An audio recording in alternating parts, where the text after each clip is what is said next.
Donald Trump is a nut. So he escaped from the old folks' home to call into Scott Jennings. And I bring all of this to your attention because Donald Trump is in the Epstein files, full stop. Why are we fighting about it so hard? Why are we threatening Congress people if Donald Trump's not in the files?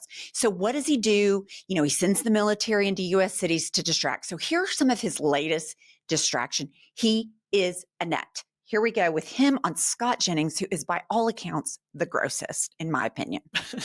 So we have a thing that's happening, and I do bring a unity to the Republican Party. Do you know, almost every single person I've endorsed has won. Yeah.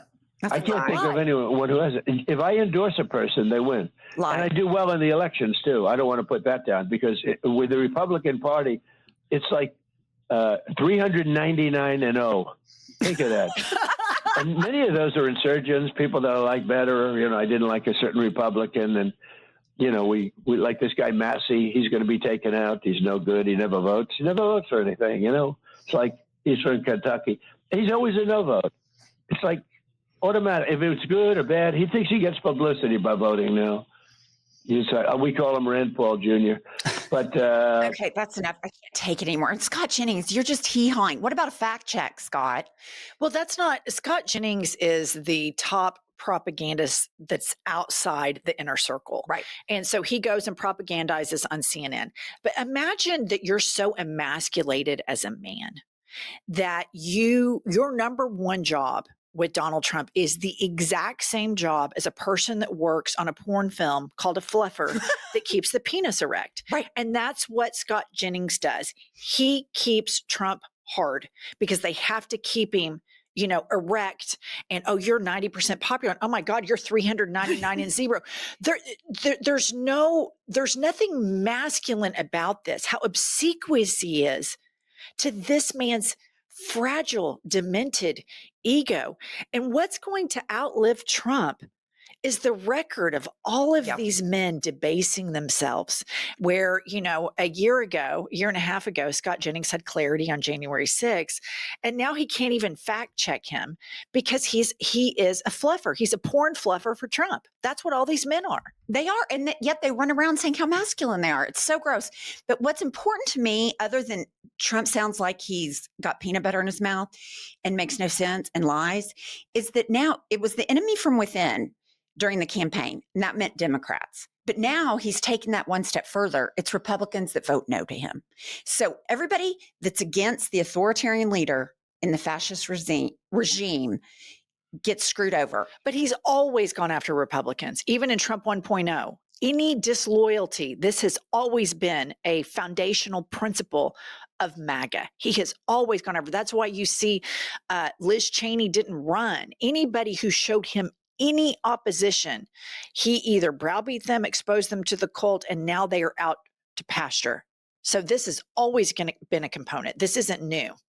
You're right. But it's just like we're allowing this stupid man that has dementia and cankles to ruin our democracy. And it's the white men that are just all in the tank for him. And it's just disgusting. There's plenty of white Republican women. No, there are too. Stephanie Bice of our district has terrible, just an absolute Christian hypocrite that is not serving the people of Oklahoma at all. And there are plenty of complicit white women that are MAGA and voted for children to lose their health care. No, I agree with you 100%. But the ones I see on TV propping it up the most are the ones screaming they're alpha males. Okay, another distraction. And this is Rosie O'Donnell, who Trump famously doesn't like. He is threatening to revoke her citizenship and posts a picture that's, I don't think that's a real picture. I think it's a fake picture posted on Live Social. As previously mentioned, we are giving serious thought to taking away Rosie O'Donnell's citizenship. She is not a great American and is, in my opinion, incapable of being so. Here's the deal. You don't get your citizenship taken away because Donald Trump doesn't think you're a great American. Not in a democracy, not in the America that our founding fathers founded. He's threatening to take people that don't agree with him their American citizenship. He's already not letting people into the country that have, memes of JD Vance on their phone. I mean, like, anybody who says he's not an authoritarian is not paying attention in my book. Well, I mean, Kylie, put that back up. the president of the United States posted this on his social media, and you have these people in Congress. Scott Jennings would go out here and defend this, but you have serious politicians in Congress, like the leader of the Senate. He's from South Dakota, Thune. Okay, so Senator Thune. He's not speaking out against this. And he's not speaking out against this because from the beginning of Trump 1.0 to now, Trump will sick the personality cult on you. And so that's why you have complete abdication and moral collapse within the Republican Party. If Barack Obama, if Kamala Harris, if Joe Biden had released this a year into his presidency, 9 months into his presidency, something like this, if he had tweeted it, they would be talking 25th Amendment. Absolutely. They would be talking removing him. And this is wildly immature, complete signs of dementia, but also it is the constant bullying and signaling. If you speak out against me, this is what I'm going to do to you. Look at the example I'm making. And he has done this from 2016 on. From the birth certificate on. You can even go back further with the Central Park issues that he has been a bully his whole life. But the fact that this goes unchecked by people who want to call themselves serious senators, like maybe Senator Collins, right, or Murkowski, and you don't have at least 10 of them having a press conference in front of Congress and saying, we have a problem. We're worried about the mental health and well-being of the president of the United States, and just do a PowerPoint presentation of all the batshit crazy, shitty tweets, but they do nothing. Nothing. And Mike Johnson is the chief apologist, Mr. Christian America. Okay. And then one distraction that was actually a physical distraction while the Epstein survivors were speaking in front of the U.S. Capitol. Put this up, Kylie. I mean, I heard it. An emotional press conference involving victims of Epstein was drowned out briefly due to a noisy flyover Trump had organized that coincided with the event. So he sent a flyover while victims were speaking, which I am just like, that is such an abuse of power.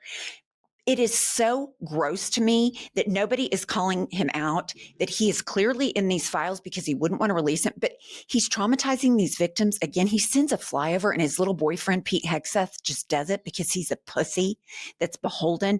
But this whole thing with ICE and the military, it just screams inner child issues to me. Well, I mean, I think probably the person who did this was somebody like Stephen Miller, who ordered the flyover. Trump's not aware enough and organized enough mentally to think ahead.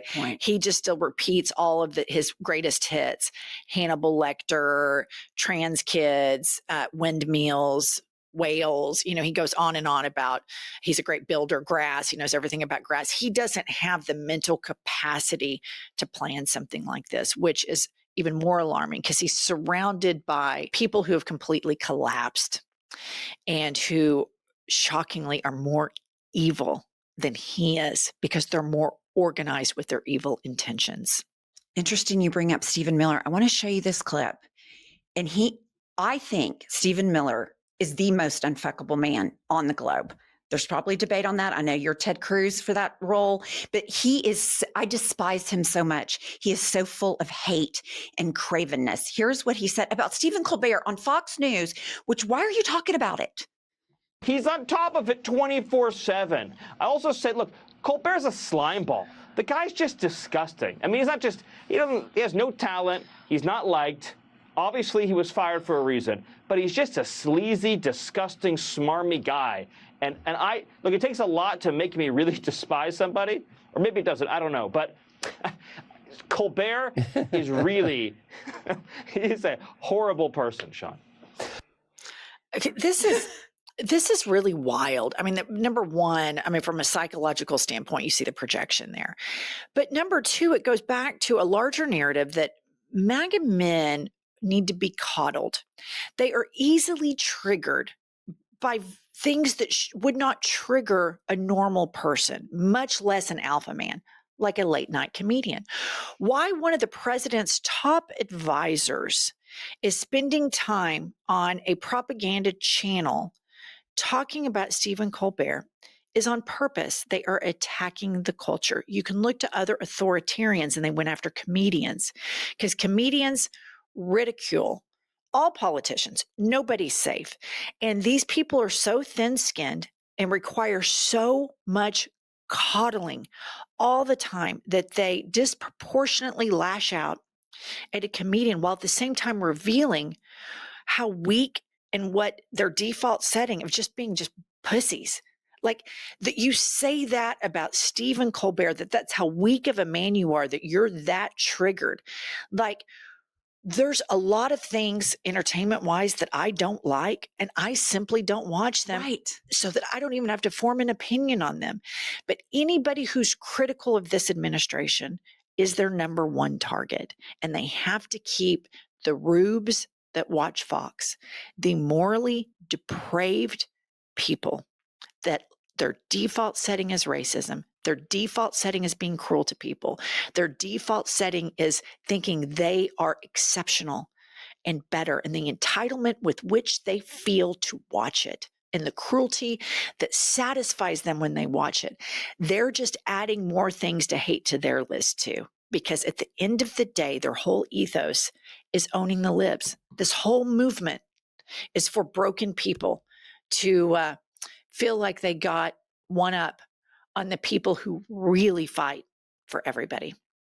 You're exactly right. I mean, that was very well said. Thank you. Here we go. Life is a Lazy Susan of Shit Sandwiches. Read it, the Fall It book, and like this video, subscribe to our channel, and we will be back.